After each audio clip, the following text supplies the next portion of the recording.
Good morning, everyone. Okay, so I've decided to go ahead and connect this the way it is, even though we only have 3 volts coming out, right? With this screw turned all the way counterclockwise, I think it was. I don't know if it's clockwise or counterclockwise. Whichever direction made the voltage go up, because this started out like at 1 volt coming out, right? And we have 12 volts going in. So it's the max I can get out of this is 3 volts. And I'm going to go ahead and connect that to this. But this is going to be connected to load first. So load is going to be, I'm going to connect the charging plugs to the charger, to the battery, I mean. This plug's going to go to an adapter that's going to give me the bare wires. That is urgently important that those never touch each other or anything else. And if I touch those with my hands, that would be very dangerous, okay? It's like touching the wall. But even worse, this has a lot more current. Okay, so this is deadly right here. I'm not recommending anyone experiment with this, okay? So I'm just sharing my experimenting, and I'm telling you that I'm going to be extra careful with this. So I have to make sure everything's stable and that nothing can fall or anything like that, right? It's important too. So what I'm going to do is go ahead and connect the oscillator to the battery, right? And I'll show that in a separate video. And then I'll connect the power to the oscillator. After this is, first the oscillator gets connected to the battery on the output. The output of this goes to the battery first. Then I power this, okay? We don't power this until the output is connected. And the way that we know which one's the output on this negative energy oscillator is it's the larger plugs, which is completely logical, right? A little bit of input, lots of output. Big wires on the output, see? Big clamps on the output. That's the way I remember it, right? And that's the correct way to wire it, to plug that in. So the smaller clamps, the smaller clips here,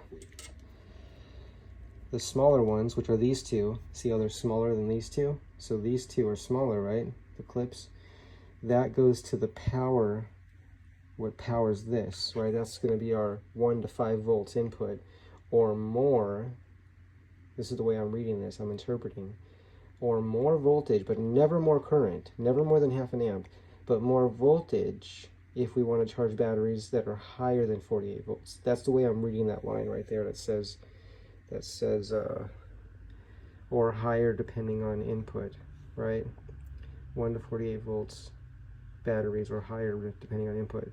Since this says max right there, I'm thinking the input, the only number we can change is the voltage, but not the current. That's my thoughts on that.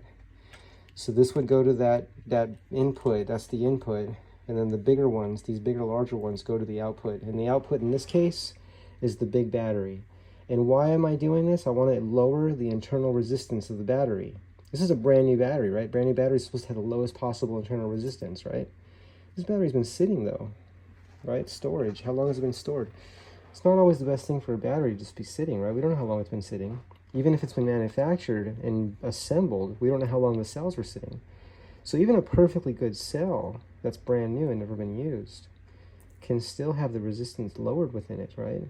And if we can keep that resistance down, which I do think is possible, my research and studies indicate unquestionably that the internal resistance of a battery can not only be reversed and reduced over time, but can be